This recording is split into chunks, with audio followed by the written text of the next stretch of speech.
All right, so welcome. Glad to make it this evening. And to those who are watching us online, thank you for joining us this evening again. This is our fourth presentation in our current series, Mercury to Mars, LPI Explores the Solar System. We're actually having our second talk about Mars this evening, but that's okay.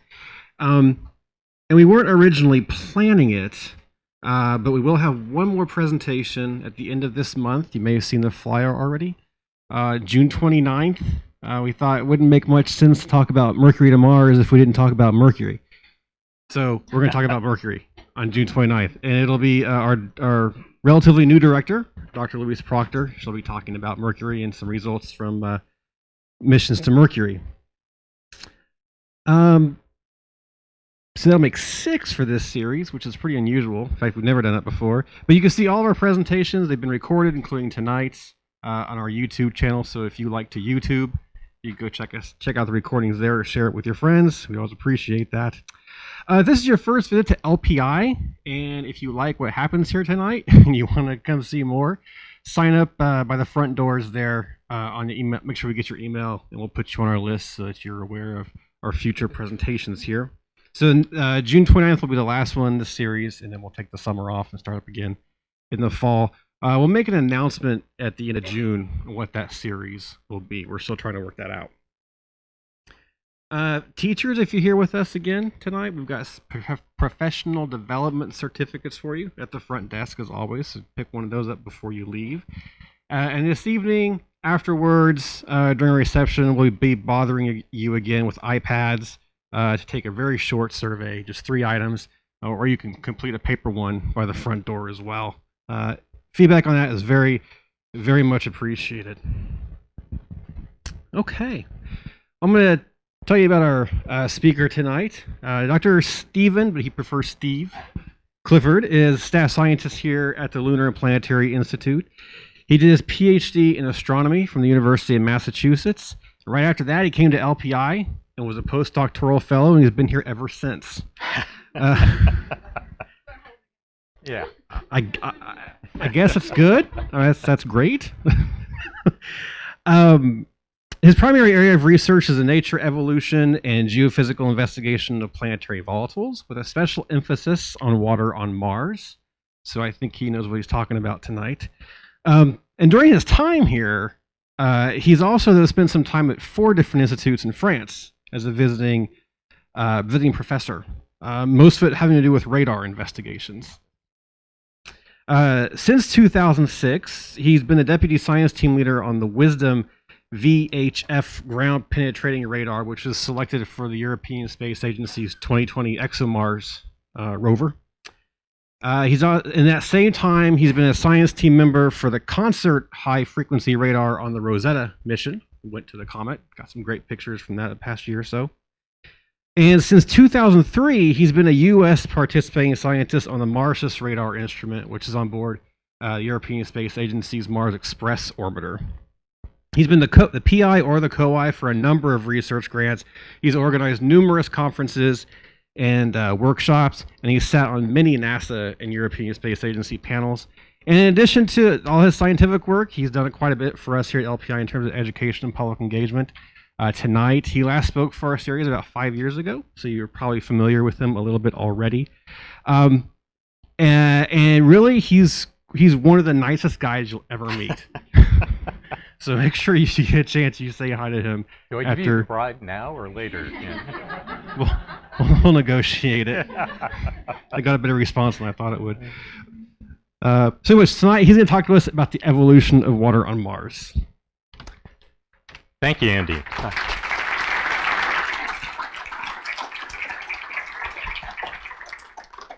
Yeah, when Andy mentioned that I've been here since a postdoc, he didn't mention when that occurred. I came here in 1984, so I've been with the Institute since, for over 30-something years. So throughout much of that time, I've been interested in how water behaves on Mars, and particularly because, and I need to make sure that this is actually on. Pardon me? There we go. Okay. Presently, Mars has no visible reservoirs of liquid water. It does have permanent polar caps that we'll talk about a little bit more a little further on. And it has water vapor in its atmosphere, but the amount of water vapor in the atmosphere is very small. If you condensed all of it onto the ground, it'd form a layer about 1/10 of the thickness of a human hair. In contrast, the amount that's contained in the polar caps on Mars is equivalent to a global layer, maybe a few tens of meters deep. So roughly 30 feet or so, 30 to 50 feet deep. The estimates are a little rough, but again, we'll get into some more details about that a little bit later on. However, the evidence for water on Mars today contrasts significantly with the evidence for water on Mars back in its early history, 4 billion years ago, where there's evidence that substantial amounts of water may have existed on the surface, forming lakes, seas, and perhaps even an ocean that covered as much as 1/3 of the planet. Now, we knew a lot about Mars before we even sent spacecraft there. Mars orbits at a distance that's 50% greater from the sun than the Earth, so it's colder.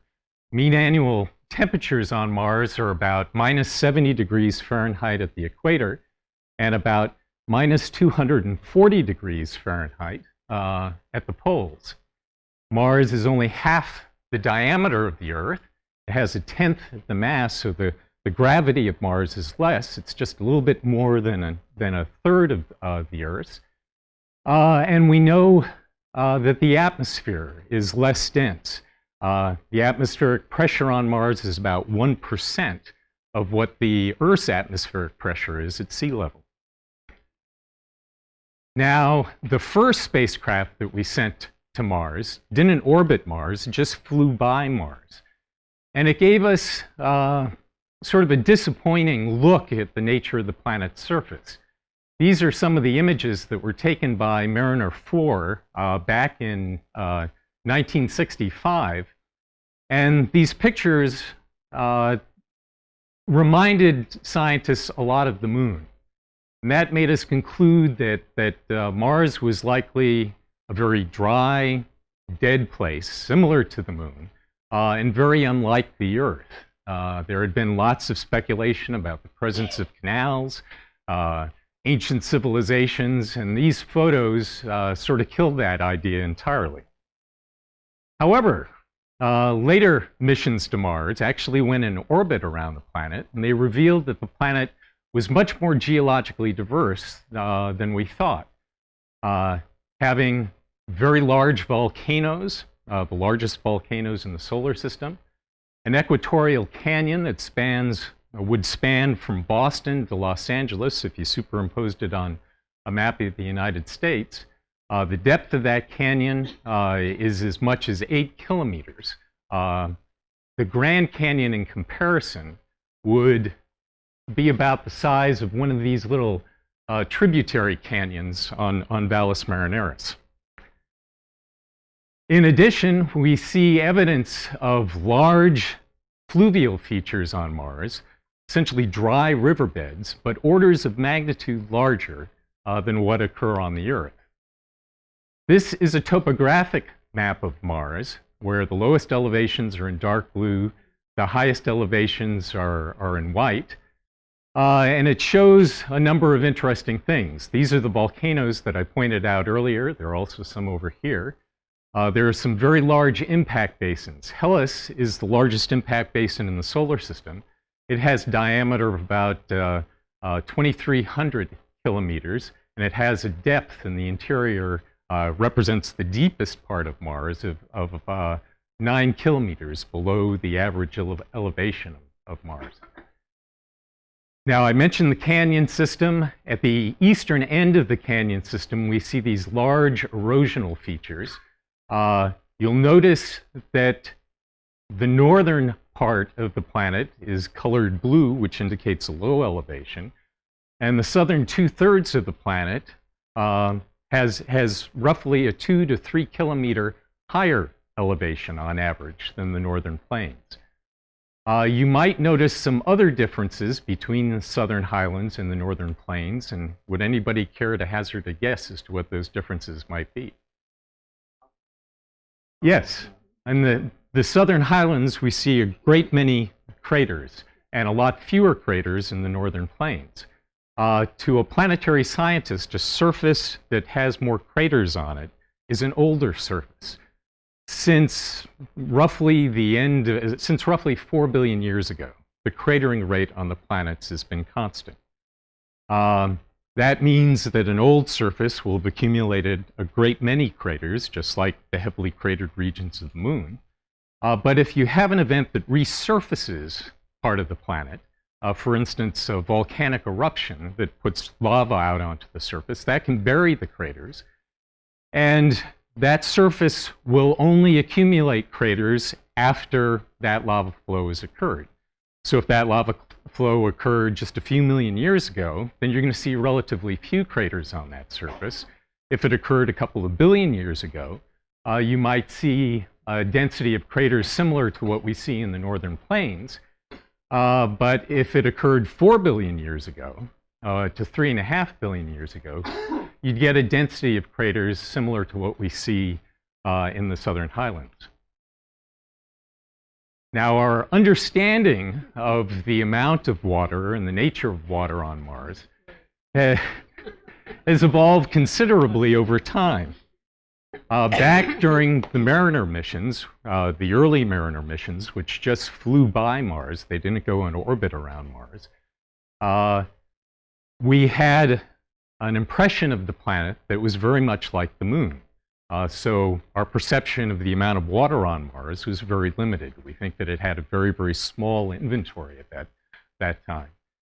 Mariner 9 was the first spacecraft to actually go in orbit around Mars, and it revealed things like the large outflow channels that I mentioned earlier. So we thought Mars at that time had a little bit more water than what we had originally thought with the earlier Mariner flybys. In 1976, we sent 2 spacecraft to orbit Mars and 2 to land on its surface. And we learned a lot more about Mars, learned a lot more about the geology, learned a lot more about the effects of water on the planet's surface. And so the inventory of water on Mars went from virtually nothing, our estimate of the inventory, to maybe the equivalent of a global layer 10 meters deep, to maybe a maximum of 100 meters deep. Since Viking, we've sent a lot more spacecraft to Mars, and amazingly enough, our impressions of how much water is on Mars have grown by at least an order of magnitude, maybe even 2. Current thinking is that Mars has an inventory of water presently of anywhere between a global layer equivalent to 100-meter depth to as much as a kilometer depth. And I'll go into the evidence for that in just a little while. Now, why are we concerned about water on Mars? Well, its abundance and distribution have important implications for the evolution of the planet's surface, atmosphere, and climate. Its presence is vital to the origin and continued survival of life, and it represents an invaluable in situ resource for supporting future human exploration. Now, I mentioned that there are several reservoirs for water on Mars, and one is the atmosphere. This is a picture of the largest volcano on Mars, Olympus Mons. This is actually the largest volcano in the solar system. It's 3 times the height of Mount Everest, and it would cover an area equal to the size of the state of Arizona. You could drop the state of Rhode Island in the caldera at the top. So this is really a significant feature of Mars. And again, if you condensed all the water in the atmosphere out onto the surface, it'd form a layer only 10 microns thick, so much thinner than the thickness of a human hair. Now, in addition to the water in the atmosphere, there's another visible reservoir of water, and that's the polar cap. But actually, Mars has 2 kinds of polar caps. It's got a seasonal polar cap, which appears in the hemispheric fall, grows throughout the winter and then disappears in the spring. And this cap is actually composed of carbon dioxide. It gets so cold on Mars during the fall and winter that part of the atmosphere actually condenses out. And so this is a CO2 deposit that will extend down to a latitude of about 50 degrees in both hemispheres. Now, when that seasonal cap disappears at the end of the spring, there's another cap that persists throughout the summer. And that cap is actually composed of water ice. This is two close-up pictures of the polar caps of Mars. This is the North Polar Layer deposits. They have a diameter of about 1,000 kilometers and are up to 4 kilometers thick. That's equivalent to 600 miles in diameter and about 2.5 miles thick. The South Polar Layer deposits are actually more extensive, have a diameter of about 1,500 kilometers and are up to 3.5 kilometers thick. Now, in addition to the visible reservoirs of water on Mars, we also see evidence that water is present in the subsurface. I mentioned that at the eastern end of Valles Marineris, this canyon system that extends over a distance of about 4,000 kilometers, there's evidence of large fluvial erosive features, essentially large dry riverbeds, but riverbeds that are orders of magnitude larger than the largest ones found on Earth. I've got a close-up here. This little spot here is enlarged. Here you see a scale bar of 50 kilometers, and you see the scale of these features. However, unlike river systems on the Earth, which are formed by streams that merge into larger streams and then merge into smaller rivers and then into larger rivers, the water that appears to have eroded these features has no tributaries. There are no channels that feed into these very large erosional features that we see on the surface. Instead, we see that these flows start from a region of chaotic terrain. It looks like the water essentially just burst out of the ground. And that's basically what we think happened. This is a cartoon that shows a pole-to-pole cross-section of Mars. This is the South Polar region, the North Polar region. This is the southern highlands and the northern plains. And these outflow channels generally occur at the transition between the southern highlands and the northern plains. And what we think is happened here is that a large amount of groundwater was stored in the southern highlands back when these outflow channels formed. And the dates that we have for the occurrence of those channels is roughly 2 to 3 billion years ago. Now, at that time, we think Mars was cold enough to have a very great thickness of frozen ground, something on the order of 1 to 3 kilometers. Now, frozen ground is hard, and 1 to 3 kilometers can essentially confine a very large amount of water in the southern highlands and do so at very high elevations. In other words, the groundwater system of Mars may have had a water table that was several kilometers above the average elevation of the planet. And the reason that water didn't flow out onto the surface is because of this thick layer of frozen ground. Well, Mars experiences impacts and earthquakes and volcanic activity. And any of those things can disrupt that thickness of frozen ground and allow water to discharge to the surface. And that's exactly what we think happened and what we think is the explanation for the origin of these outflow channels. Now, estimates of the total inventory of water on Mars, based on the total amount of erosion that we see on the planet's surface, range from a global layer of liquid water a ½ kilometer deep to a full kilometer deep. Now, of that amount, 1/millionth of 1% is present in the Martian atmosphere. 5% is present in the Martian polar caps. We think that the remaining 95% is present in the subsurface as ground ice and groundwater. Now, since I was a graduate student, well, actually at the time I was a graduate student, I had just entered graduate school at the University of Massachusetts, it was thought that water on Mars was essentially exchange between its various surface and atmospheric reservoirs strictly through the pathway of the atmosphere. However, with the Viking mission, we got this additional evidence that there is a large amount, or at least was a large amount, of groundwater on Mars. And I became interested in how groundwater might participate in the water cycle of Mars over billions of years. Now, in order to have groundwater participate in the cycling of water on Mars, there's got to be a permeable unit that it flows through. And we think that the Martian crust is much like the crust of the Earth, and that it has permeability that extends down to very great depth. On the Earth, permeable rock units extend down to depths of maybe 10 kilometers. On Mars, those pressures at which the pore space is finally closed on the Earth don't occur until a depth of about 26 kilometers. And that's because the gravitational acceleration on Mars is again, just about a third of what it is on the Earth. So as a result, permeability is expected to persist down to a depth that's 2.5 times greater. Now, in terms of the composition of the crust, we think, again, that the Earth and Mars have a number of similarities. There's extensive evidence for sedimentary deposits, both aeolian, dust that has been deposited out of the atmosphere, fluvial sediments that have been deposited by rivers or may have been deposited in lakes and seas and oceans. We've got evidence of volcanic activity, so the crust consists of significant amounts of volcanic rock.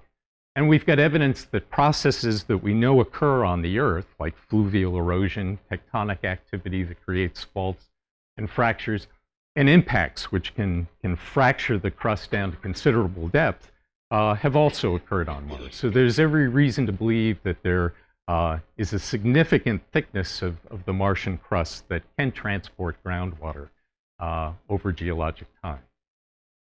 Now, what I'm going to talk about is how the combination of this very large inventory of water on Mars and how the geologic evidence we have for the evolution of that water has evolved with time.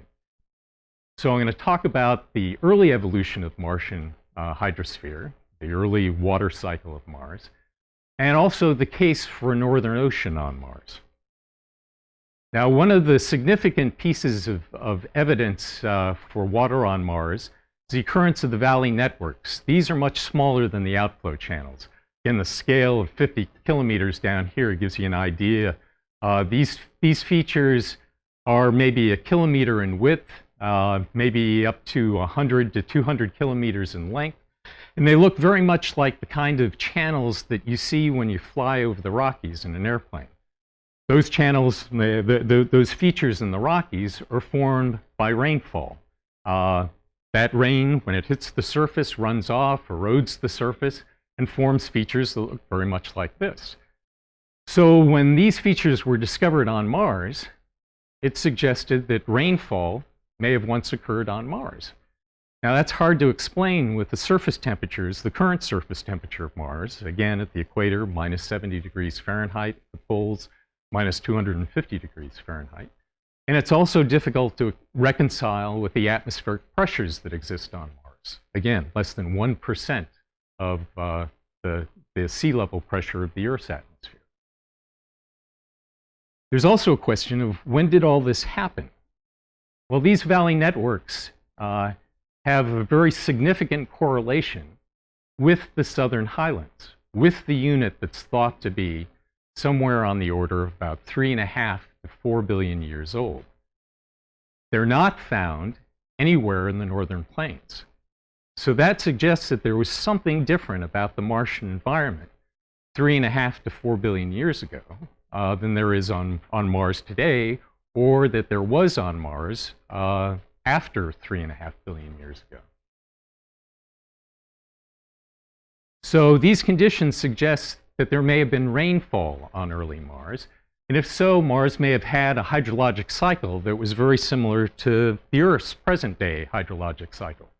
Rainfall, surface runoff that formed rivers and streams, infiltration that fed groundwater systems.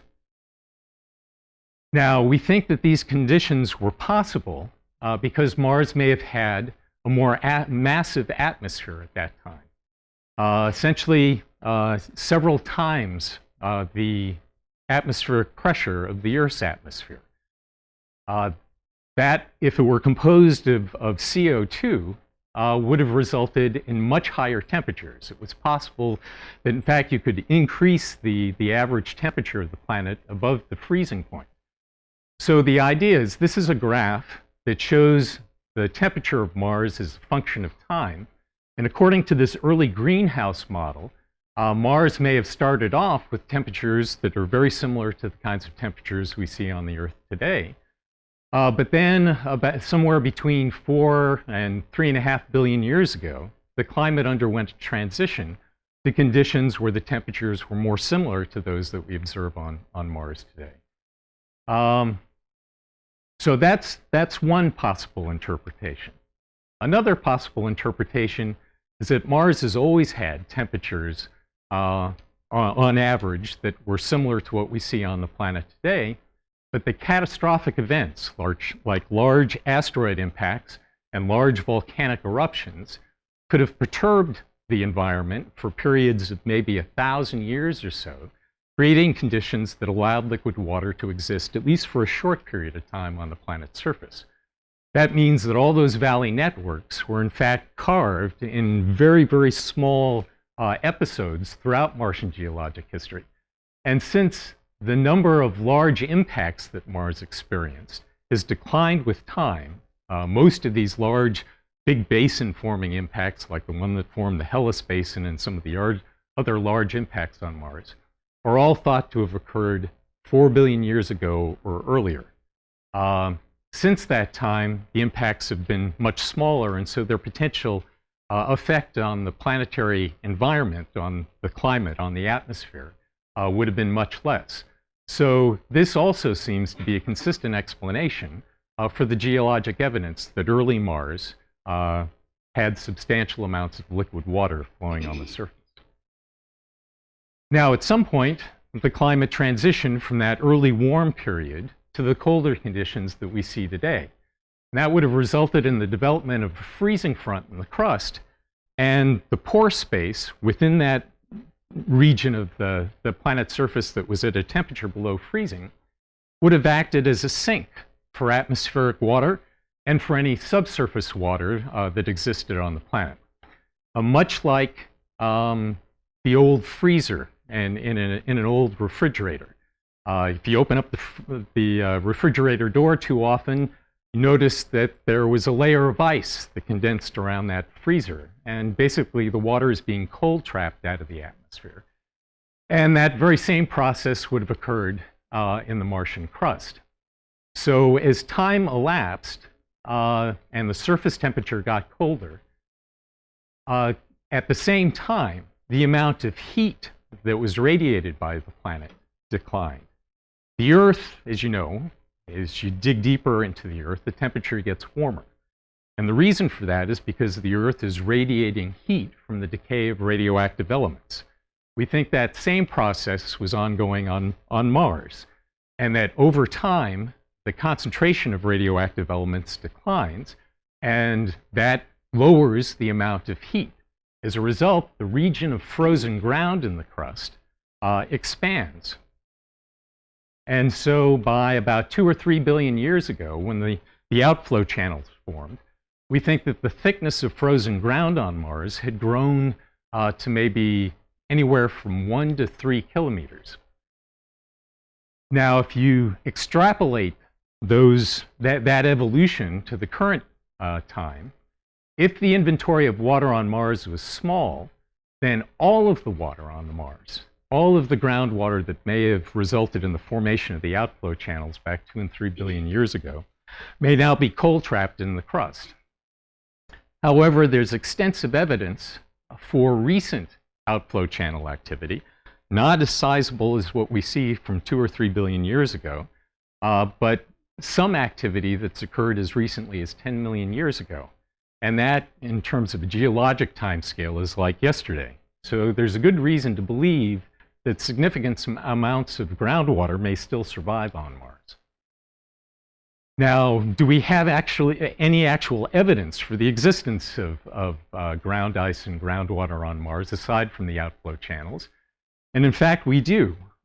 Craters on the moon have ejecta, material that was thrown out during the impact process, that looks like it was ballistically emplaced. It flew from the impact site and then impacted the surface around the crater.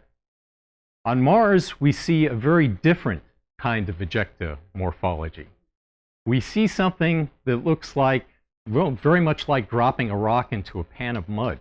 And we basically think that that's the kind of process that was at work here in the formation of these lobate ejecta patterns. Now, in addition to that lobate ejecta that looks like it was emplaced by a surface flow, we also see channels coming out of that ejecta that indicates that that ejecta was water-rich. So the distribution of these lobate ejecta craters on Mars provides at least some evidence that the subsurface is water and ice-rich. But by far, the biggest evidence for the presence of groundwater on Mars is the occurrence of these large outflow channels. And again, based on the amount of erosion that's occurred and the minimum amount of water that was required to produce that erosion, we believe that the amount of groundwater on Mars, or the total inventory of water on Mars, was in the range of this half-kilometer to full-kilometer global equivalent layer.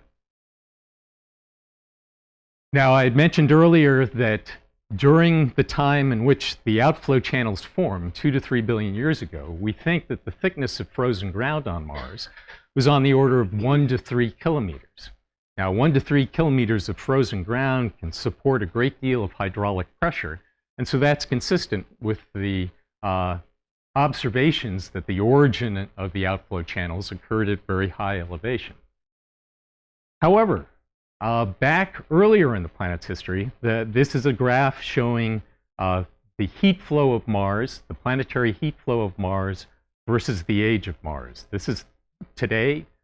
This is 4.5 billion years ago, and this region here, 2 to 3 billion years ago, represents the time of the major outflow channels. And at that time, for that amount of heat flow, the thickness of frozen ground was again thought to be on the order of 1 to 3 kilometers. Well, the heat flow on early Mars was significantly higher than that, which means that the cryosphere was thinner. The thickness of frozen ground was thinner. And that means that it could not have supported a high water table in the southern highlands. That water would have broken through the thin cryosphere and flooded the lowest topographic regions of the planet and the lowermost porous regions of the crust.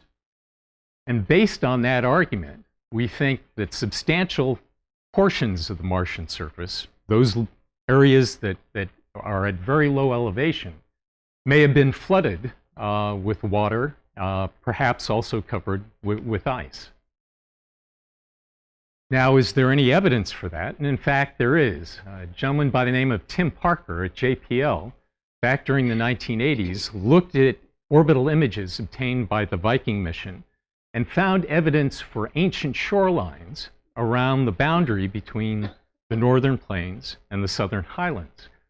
Now, the identity of these paleo shorelines has been very controversial. Tim has been a very strong advocate. There are many others in the community who see similar kinds of evidence.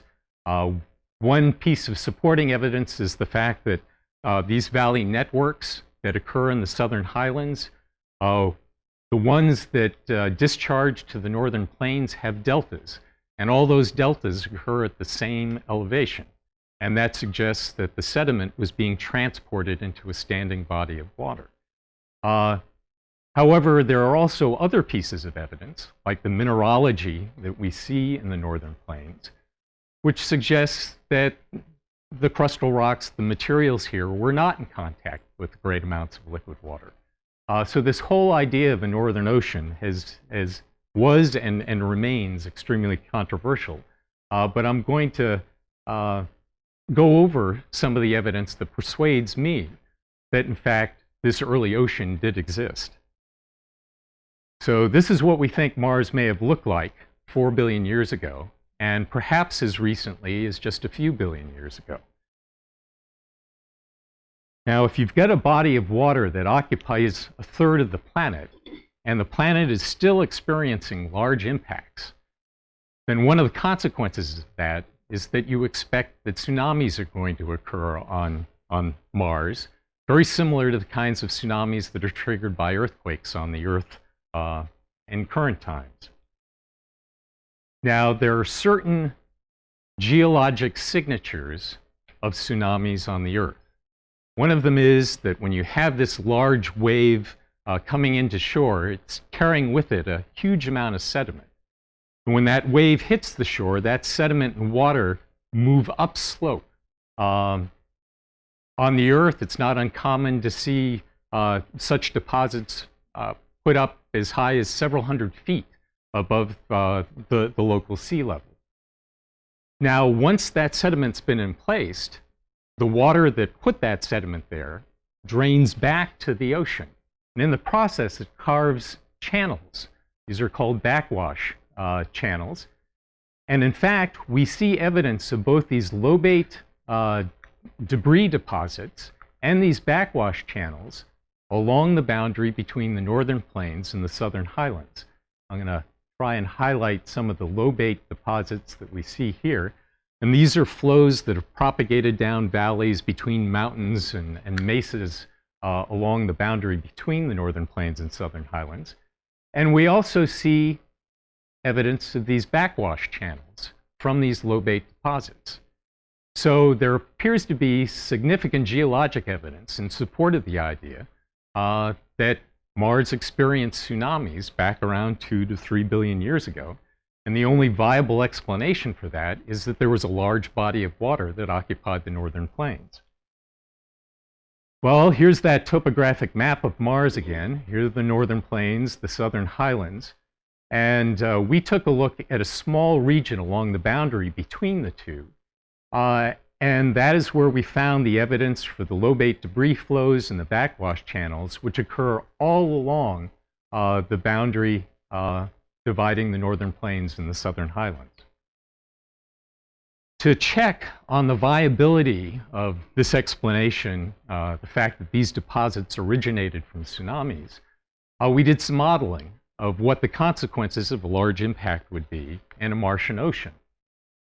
And what happens when you have a large asteroid impact into a standing body of water is that that impact displaces the water in the ocean, and that creates an initial tidal wave that inundates the shorelines. But that's a transient cavity, a transient crater that's produced in liquid water. Much like if you take a rock and drop it into a pond, there's an initial cavity that's formed. But then what happens? The water that formed the cavity, the high-standing water around that cavity, flows back to the center of that cavity and then rebounds and forms actually a series of ripples that propagate across the pond. Well, in a similar way, a large impact, an asteroid impact into a Martian ocean, would produce a series of waves. And our numerical modeling looked at the kind of waves that would be produced by a 30-kilometer diameter crater. And in fact, we see a number of craters in the northern plains that have unusual characteristics. They lack an ejecta blanket. So somehow that ejecta blanket has been eroded away. They also appear to have been infilled with sediments. They're very subdued. This is one of those craters that we identified about 100 kilometers off the boundary between the northern plains and the southern highlands. And this is what happens when you have an impact sufficient to form that crater. This is the initial tsunami wave hitting the boundary between the northern plains and the southern highlands. And this is the second wave that results from the collapse of the transient cavity and the rebound of that water, producing a second tsunami wave that propagates in towards the shore. So we definitely have events that we have geologic evidence for that had sufficient energy to produce these lobate deposits. However, in addition to the lobate deposits and the backwash channels, we also see another type of landform in intimate association with those features. And it's called thumbprint terrain. This is an arcuate pattern of grooves and ridges that we see in association with the lobate debris flows and the backwash channels. And our modeling finally came up with an explanation for what the origin of these features was. Previous attempts to explain these have been based on the idea of glacial flow and lava flows and a variety of other things. But those do not appear to be consistent with the observations. On the other hand, if you take a look at what the consequence is of the initial tsunami wave impacting the shoreline, rebounding, essentially getting reflected off the shoreline, and its interaction with the second tsunami wave as it's approaching the shore, it results in a change in the kinds of deposition patterns of the sediment that's entrained in those tsunami waves. And it forms, to a first order, patterns of sediment deposition which almost perfectly mimic those that we see in association with the lobate deposits and backwash channels. So that provides yet another piece of evidence that these features were formed by a tsunami. Now, if Mars once, 4 billion years ago, looked like this, and Mars now looks like this, how did that change occur? Well, I mentioned that under current conditions, water is unstable on the Martian surface. Water and ice are both unstable outside of the polar caps. So at lower latitudes, any ice or water present on the surface will sublime and get cold trapped out at the poles. So in the transition between an early warm climate on Mars, where there was an ocean, and the colder climate conditions that we see on Mars today, that ocean would have progressively frozen. And as it was freezing, a lot of it would have also sublimed and been transported to the poles, forming polar caps. Well, there's an equilibrium that occurs when you've got cold temperatures outside and warm temperatures in your house. You've got to turn up the heat to a point where, depending on the amount of insulation you've got in the walls, you're able to maintain reasonable temperatures inside the house, even though the temperature outside might be sub-freezing. Well, in the same way, this cryosphere is a balance, is a thermal balance between the cold temperatures at the surface and in the atmosphere, and the warmer temperatures at depth due to the production of geothermal heat. So if you start with a cryosphere, a thickness of frozen ground that's on the order of a few kilometers thick, then deposit additional material on top of it, it's like putting on a coat. You walk outside, the temperature's below freezing, you put on a coat, you get warmer. You put on another coat, you get warmer still. Well, as you add material on top of the polar caps, you're increasing the amount of insulation. And that results in higher temperatures at depth, so that the depth at which temperatures get above freezing and where groundwater can exist on Mars starts to come towards the surface. Now, if you add enough material, if you cold trap out enough material at the poles through the sublimation of water from a frozen ocean and its redeposition in the polar regions, you can eventually get to a thickness of those polar layer deposits where the temperature is high enough at the base of the deposits to allow melting to occur, where you can have liquid water exist in channels, in small subglacial lakes. And we see evidence of this very kind of process in Greenland and the Antarctic on Earth today. Some of the lakes in the Antarctic that occur at the base of the Antarctic ice sheet are hundreds of kilometers in size. So there's good reason to believe that these kind of conditions also existed on Mars at the time an early ocean was being redeposited into the polar regions and forming large polar caps. And some evidence of that is the fact that we see drainage channels emanating from these polar deposits and draining back towards the northern lowlands. Now, if there's melting that's occurring on the surface and allowing water to flow back to the northern plains, then there was almost certainly melting at the base of the ice, which would have replenished groundwater and driven the flow of groundwater from the polar regions back towards the northern plains. Now, at the same time, ice is being redistributed to the polar regions and forming these thick polar caps. The thickness of the cryosphere is getting greater due to the reduction in geothermal heat with time, due to the fact that more and more of the radioactive material that was present on Mars in its early formation has decayed, reducing the amount of heat that the planet's generating and causing this region of frozen ground to thicken. So while early Mars, the heat flow may have been so high that the water table remained low and water just flooded the lowest regions, the lowest topographic regions. As the heat flow of the planet declined, the thickness of ground ice, the thickness of frozen ground increased, and more of what had existed as water in a frozen ocean is redistributed to the poles. That allows the water table to rise in the highlands until eventually, 2 to 3 billion years ago, we get to a level that can explain the origin of the outflow channels. Now again, anything like a volcanic eruption, an impact, or an earthquake would have been sufficient to allow that water to discharge to the northern plains. The question becomes, what happened to that water that was released by the outflow channels? Well, what we think happened is that initially it may also have sublimed and be redistributed back to the polar caps. But if anything occurred to cover and protect that ice following the discharge of the water, that ice could actually survive over geologic time. And we see examples of that in Antarctica, where fluvial sediments, many meters thick, have preserved glacial ice over hundreds of thousands of years. That same kind of process could have occurred on Mars. Mars experiences dust storms, global dust storms, on a very frequent basis.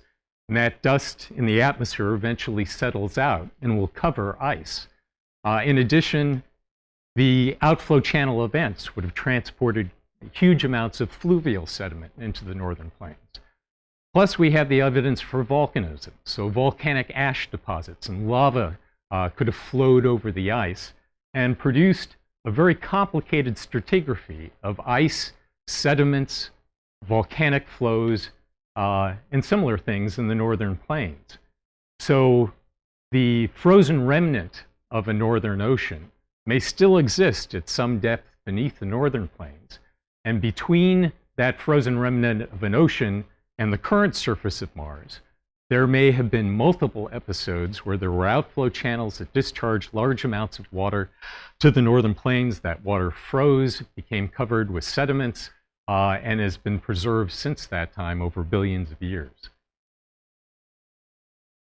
Now, because of the importance of water to understanding whether or not life may have evolved on Mars, to understanding the geologic and climatic history of the planet, and because of its importance in terms of an in situ resource for future human explorers, the Mars exploration program, both NASA's and the Europeans and Russia's and Japan's, have focused on an approach to exploring Mars called Follow the Water.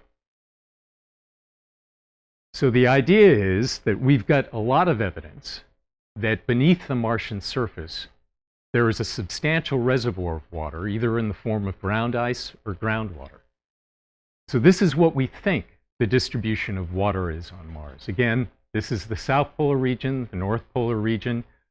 Towards the poles, because the temperature is lower, the thickness of frozen ground is expected to be greater. Could be anywhere from 12 kilometers to as much as 20 kilometers in the polar regions. And in the equatorial region, because the temperature, mean annual temperature is higher, we expect that the thickness of frozen ground is going to be thinner, maybe on the order of 3 to 5 kilometers. And beneath that region of frozen ground, we think that there could be an extensive reservoir of groundwater. So this is what we think the distribution of water on Mars may be today. This is what we actually know about the distribution of subsurface water. Essentially, up until very recently, all our investigations of water on Mars have been restricted to what we can see from orbital cameras. So we just see essentially what's on the surface of the planet and what's in the atmosphere. However, beginning in 2003, we started flying a different kind of instrument to Mars, an orbital radar sounder. Now, it was actually the European Space Agency that flew the first one of these to Mars. And radar has the ability to penetrate things like ice, and when it's at low enough frequency, even rocky terrains, and tell us something about the nature of the subsurface. Tell us about the strata, the fractures that might exist, the presence of liquid water. Radar penetrates ice very easily. Radar can easily penetrate many kilometers of ice, and does so with radar observations that we've gained over the Antarctic and over Greenland. Radar at higher frequencies has been used, ground penetrating radar on the surface of the Earth, to look at the structure of the near subsurface, to look at things like foundations and other near surface structures. Rocky material is far less transparent to radar than ice is. So the orbital radar sounders were aimed primarily at understanding the internal structure of the polar caps of Mars. But it was also hoped that it'd tell us something about whether or not ground ice and groundwater existed on the rest of the planet. There were very optimistic estimates that radar might be able to penetrate several kilometers below the surface, even in rocky terrains, and tell us whether or not groundwater survived on the planet today. Now, you get a radar reflection where there's a contrast in the electrical properties of the materials. For example, there's a contrast between the electrical properties of air and a rocky crust. So you get a reflection from the surface of the planet. Radar waves can continue to propagate through the dry rock, but if you encounter liquid water filling the pores of rock changes its electrical properties, and so you can get a reflection off the water table. So this was the idea in sending these orbital radar sounders to Mars. And we've sent two of them. One is Mars Express. I was a US participating scientist on Mars Express, and actually still am. And another that was flown in 2005 is called Charade, and it was flown on a US spacecraft, but in fact it was a European instrument. So the Europeans have been the prime drivers of this kind of investigation on Mars. Now, I mentioned that because radar penetrates ice fairly easily, that the primary objectives of these radar investigations was to understand the internal structure of the polar caps. Now, these polar caps are anywhere from 3 to 4 kilometers thick. And if you take a look at the dark spiral pattern that you see incised in the cap here, you'll see that there are actually valleys, canyons, that are carved through the polar ice. And you can see a stratigraphy of dark layers and light layers. And we think that this reflects a difference in the amount of dust that was entrained in the polar ice when it was deposited. Now, what gives rise to this layered appearance? Well, the current axial inclination of Mars is about the same as the Earth, about 24 degrees. And this is what Mars actually looks like in a telescope. This is what it looks like when you just look at the topography of Mars. Again, the lower elevation of the northern plains is represented by the blue, the higher elevation of the southern highlands by the oranges and yellows. The spin axis of Mars right now is about the same as that of the Earth, 24 degrees. So as Mars goes around the sun, there are seasonal changes in temperature in the northern and southern hemispheres. However, we have substantial evidence that the axial inclination of Mars has varied over geologic time. In fact, it varies over a period of about 120,000 years. The spin axis can go from an inclination of 0, in other words, where the spin axis is perpendicular to the orbital plane, and Mars will experience no seasonal change over the course of a year, to an axial inclination of as much as 60 degrees, where throughout much of the year, each hemisphere is illuminated by the sun with no nighttime at all. So the temperatures on those hemispheric summers, when the axial inclination is high, the temperatures can reach very, very high values. And this can affect the amount of dust storm activity, the amount of dust that's elevated into the atmosphere. And as Mars oscillates between these extremes, we think that that's what's responsible for the layering that we see in the polar caps. Okay, well, what you're going to see next is an animation of how this radar sounding actually occurs. This is the US spacecraft. It's an animation of the Charade instrument that was flown to Mars in 2005. This boom represents the radar antenna, and these are pulses that are emitted by the radar instrument as it travels over the North Polar Cap. Now again, you're going to get radar reflections wherever there's a change in electrical properties, and because there's a change in the amount of dust in the ice, we're in fact able to look at the stratigraphy of that polar ice. So we get a cross-section of the polar cap. And because this spacecraft is in orbit and has been in orbit over many years now, we've got many of these cross-sections through the cap and can look at the internal structure of the cap in a three-dimensional way. Whereas before, we were only able to look at the strata that were exposed in those valleys that are incised in the cap. Now, we can look at how those strata vary as they pass through the cap. And that can give us an understanding of the past climate history of the cap, if there were periods of massive erosion and significant deposition. It also gives us some idea as to the dynamics of the cap. For example, did the cap flow like polar ice sheets do on the Earth? And the answer to that is no. Currently, Mars appears to be too cold to allow glacial flow. Again, the thickness of frozen ground at the poles now is thought to be somewhere on the order of 12 to 20 kilometers, and the thickness of the polar ice itself is only on the order of about 3 to 4 kilometers. So the caps appear to be too thin currently to allow melting to occur at their base and to allow glacial flow.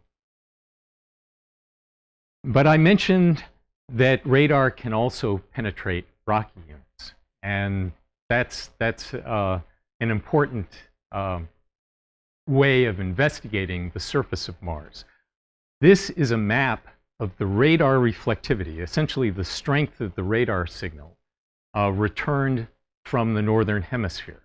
And what we see, these dark lines here represent the paleo shorelines identified by Tim Parker out at JPL. The region equatorward of these paleo shorelines represent the southern highlands of Mars. Now, radar is most strongly reflected by solid rock. And in fact, we see that there's a very strong reflection represented by these red-yellow colorings from the rocky units of the southern highlands. Weak reflections are represented by the bluer units. And interestingly enough, we get a very weak reflection, radar reflection, from the northern plains.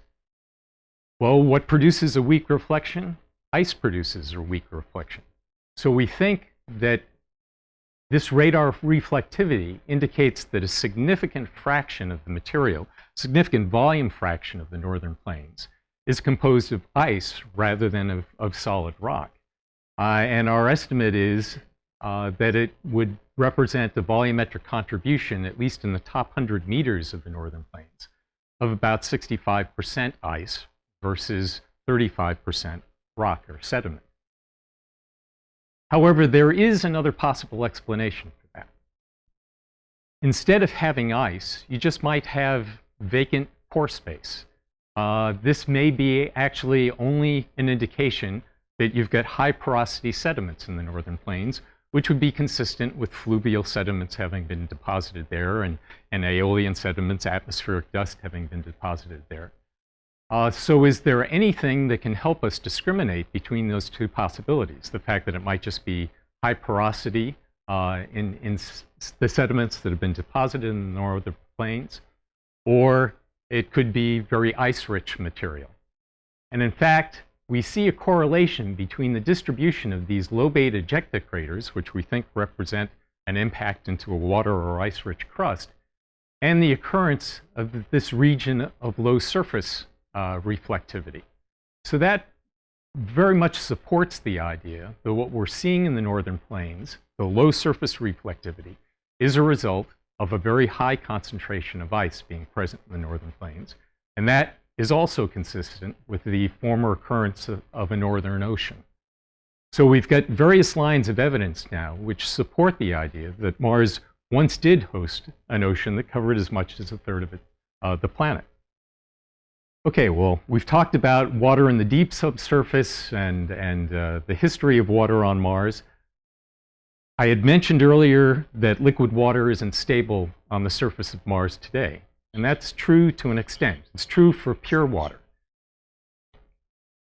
However, there's evidence that we've obtained from high-resolution imaging that there is seasonal activity on the surface of Mars, which seems to be consistent with the idea that liquid water is currently flowing on the surface of Mars in the form of these dark streaks that we see on surfaces that are oriented towards the sun. So surfaces that get a great deal of sunlight in the spring will develop this pattern of dark streaks that extend over the course of the spring and then disappear by the end of summer.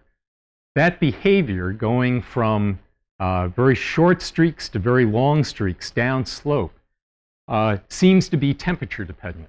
And it argues that there may be briny deposits that are being melted over the course of the Martian spring and propagate downward with time, and by the end of the summer evaporate, and the whole cycle is repeated again the next year. So because we see this repetition in behavior, we call this, or these features have been called, recurrent slope linea. And what we think is responsible for this is that the Viking landers and the various missions that we've sent to Mars since that time indicate that the soil of Mars is salt-rich. The presence of salt can lower the freezing point of water, and it can lower it to the point where the kind of temperature changes we see on Mars during the hemispheric spring and summer are sufficient to create brines that can exist for periods of perhaps even months on the surface. So in summary, the presence of the valley networks throughout the planet's oldest terrain suggests that early Mars had a warmer climate 4 billion years ago, and that early climate may have been the result of an early greenhouse atmosphere or transient conditions produced by large impacts or volcanic eruptions. The geologic evidence suggests that Mars had, at the time of the outflow channels, and is likely to still have, an inventory of water equivalent to a global layer half to a full kilometer deep. And we think that the vast majority of that water is now stored as ground ice and groundwater in the subsurface. 3 to 4 billion years ago, much of that water may have resided in a northern ocean covering more than a third of the planet.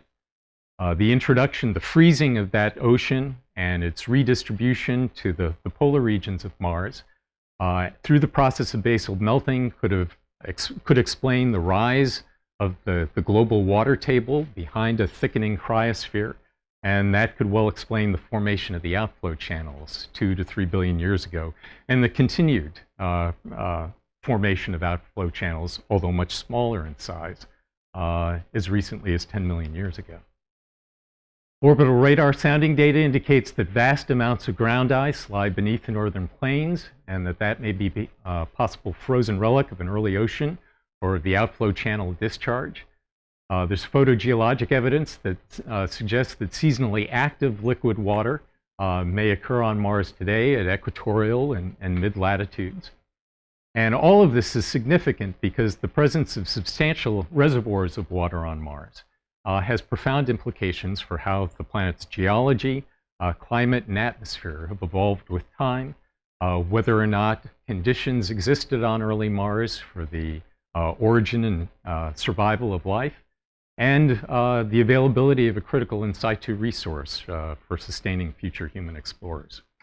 And with that, I'll be happy to answer any questions you might have.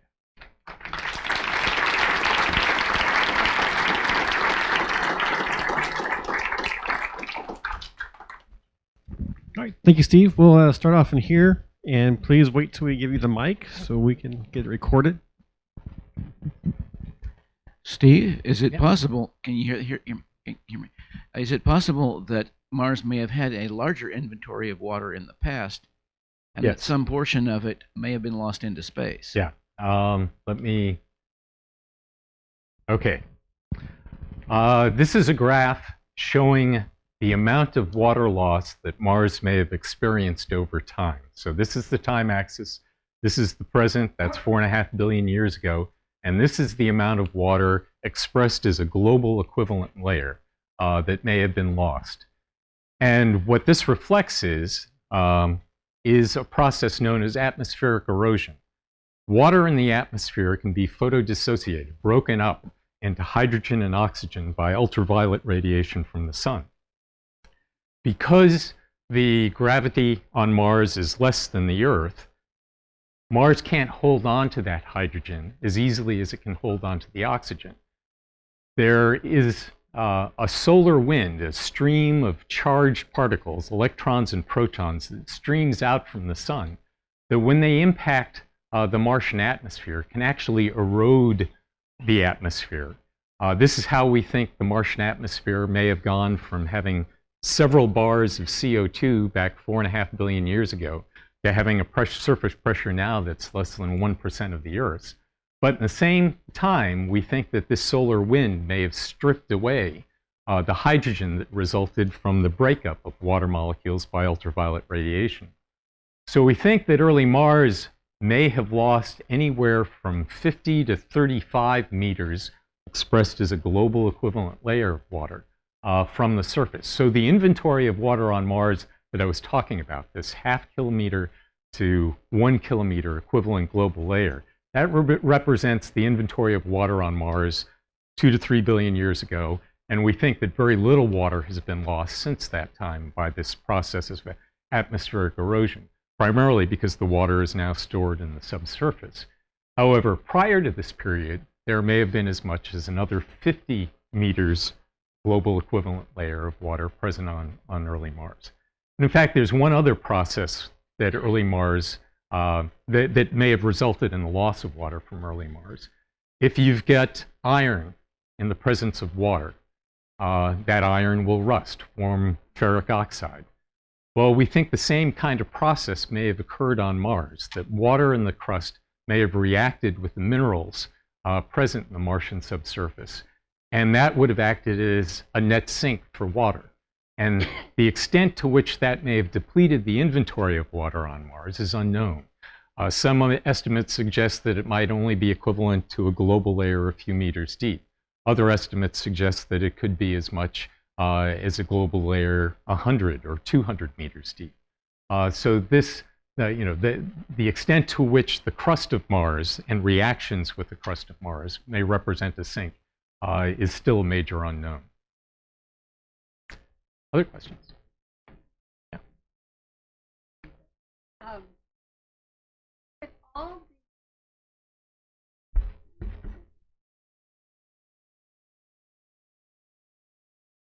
No, it doesn't.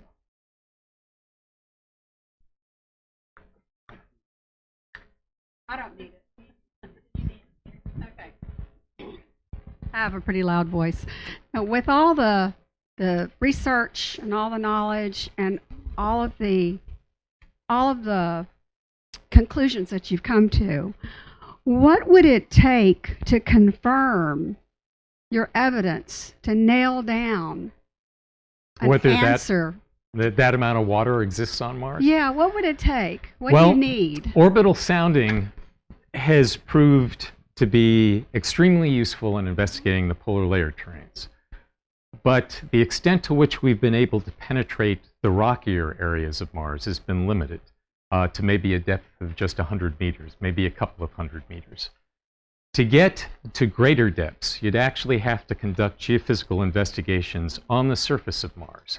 And that could consist of electromagnetic investigations like radar investigations. Because you're on the surface, you have much better propagation of that radar at depth.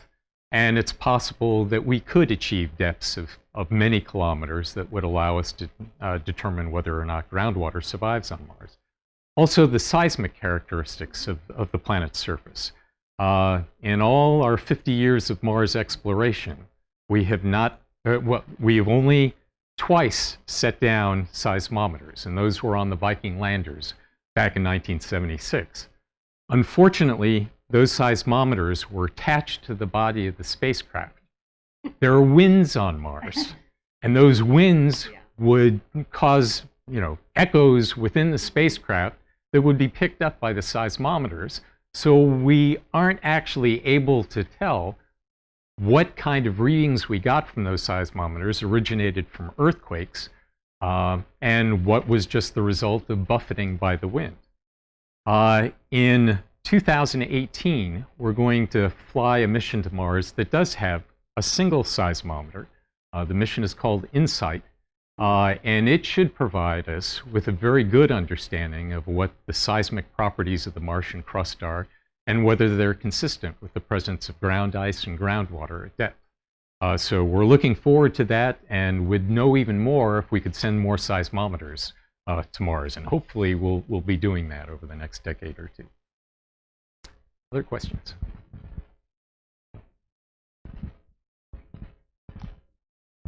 Speaking of seismic, what about vulcanization? Is it active on Mars? Is it something more of a past history as opposed to present day? There is evidence that Mars has remained active, although at a lower rate of activity, right up to the present time. There are volcanic units on Mars that have virtually no superposed craters on them. So that implies eruptions that occurred within the past few million years. And given the length of the geologic history of Mars, the past few million years is like yesterday. So there's no reason to believe that Mars might not once again experience significant eruptions, and that Olympus Mons, that largest volcano in the solar system, could become active again.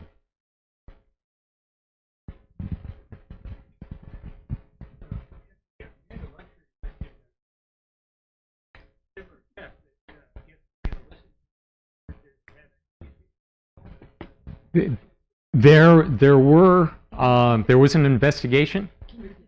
Oh, the question was, Hellas Basin is the deepest location on the planet, and if you have evidence of standing water, past standing bodies of water in the northern plains, is there any evidence that standing bodies of water were present in Hellas? And in fact, there was some research that was done back about 10 or 15 years ago, looking at the highest resolution orbital images that were available at that time, that does indicate the potential presence of paleo shorelines within the Hellas Basin, suggesting that it once hosted a large sea. There has been some subsequent work that has raised questions about that, so it remains a point of controversy.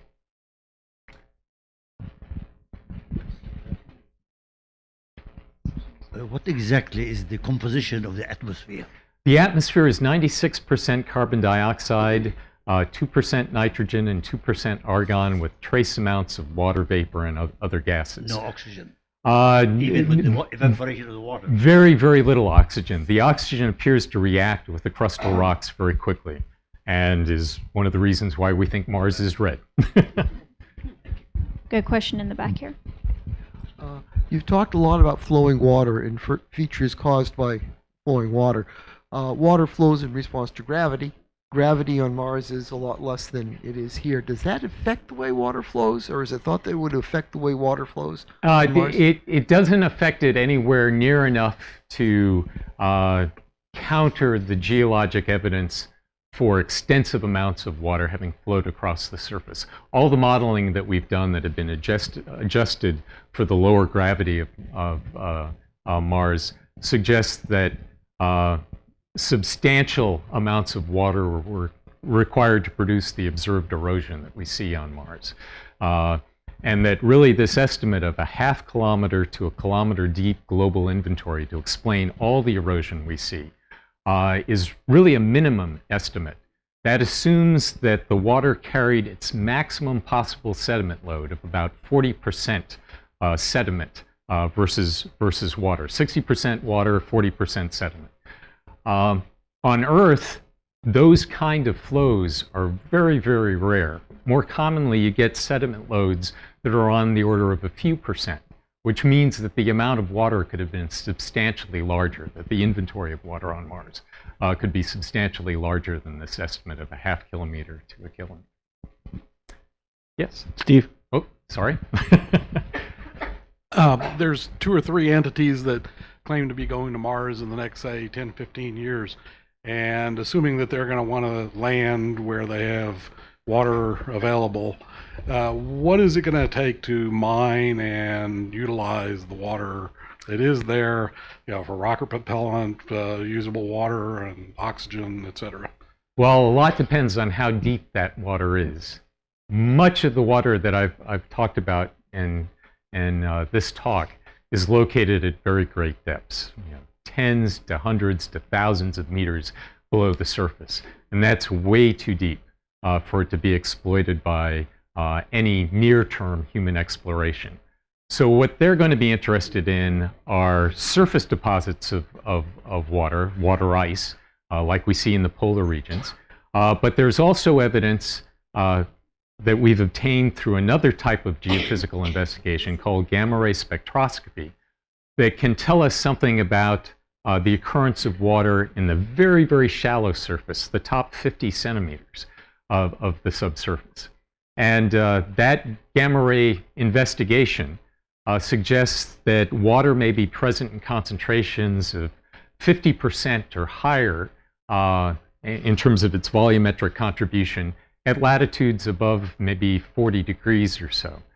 So high latitudes look to be a good spot to go if you want to access water in an economic way. There may be deposits of water at lower latitudes. Unfortunately, the gamma ray technique has a very low spatial resolution, essentially can't identify anything smaller than maybe a few hundred square kilometers in size. There are other types of techniques, other types of high-frequency radar that can look at the radar reflection properties of the near surface, the top few meters, and tell us something about the concentration of ice over that depth. And missions like that, or instruments like that, are now in the proposal stage for missions that will fly in the early 2020s. So it's likely that by 2025, we should have some understanding of what the accessibility of ice will be to support future human missions at low latitudes on Mars. And low latitudes are preferred because the temperature is higher. You don't need to have as much energy to produce heat to keep the habitats warm. And materials tend to behave a little bit better at higher temperature than they do in the cold polar temperatures. I read some recent evidence that said something like if Viking 2 at Utopia Planitia in 1976 at latitude 48 degrees north had been able to drill into the surface only a few meters deep, that it may have found water just as the Phoenix lander did in 2008 at 68 north. And I am wondering, especially after what you just said about the gamma ray observations, could this be used as a possible evidence for a northern ocean? It's unclear whether it would be evidence for a northern ocean, but certainly the presence of ice at latitudes as far south as 50 to 40 degrees is supported not only by the investigations of the gamma ray spectrometer, but also by the observations of current impacts, small impacts that are occurring on Mars. We have high-resolution cameras that can image features on the surface as small as a few centimeters in size. And through the accumulation of the photographic reconnaissance of Mars over many decades, we can note where a new impact has occurred. And there are, in fact, impacts that are on the order of a few meters up to maybe 10 meters in size that have occurred on Mars while we've been looking at it with orbital cameras. And what we see in the interior of those impacts, just after the impact has occurred, is a white deposit that disappears over the course of several months. And that's perfectly consistent with the idea that ice has been excavated by that impact and that ice is subliming away now that it's exposed to the atmosphere. So yes, impacts can be used to help tell us what the distribution of ice is at least near surface ice is on Mars today. I'll take one more question. With the possible remnants of a northern ocean, would you expect any differences in crustal density such that it would affect the orbital behavior of spacecraft around Mars compared to, for example, the mass concentrations on the Moon that can be determined through the orbits? Well, spacecraft there certainly are variations in the local gravity field of Mars that are associated with impact basins, that are associated with the canyon system of Mars, and with the polar ice caps. The interpretation in terms of the amount of ice that might be present in the subsurface is a lot more difficult to make. The change in the density that the presence of ice makes is small enough that, and our uncertainty in terms of the nature of the geologic materials in the subsurface is great enough that we can't, at least no one has yet been able to come up with any technique that would allow us to pull out how much water and ice is present in the subsurface. Really, the best techniques that we have to look at that kind of thing are going to be seismic and electromagnetic techniques, looking at like the conductivity of the subsurface. If the deep subsurface has very high conductivity, then that's a strong argument for the presence of groundwater on Mars. If it has a very low conductivity like the Moon, then that would tend to argue that the water has all been cold trapped as ice, or that the water simply isn't present. That's the kind of investigation that we hope to conduct over the next 10 or so years. All right, let's thank our speaker one more time. Thanks. Okay, well, thanks again for joining us tonight. And our final presentation will be, I guess, 4 weeks from tonight, June 29th, talk about Mercury. So thanks for coming. Those of you online, thanks for joining us as well.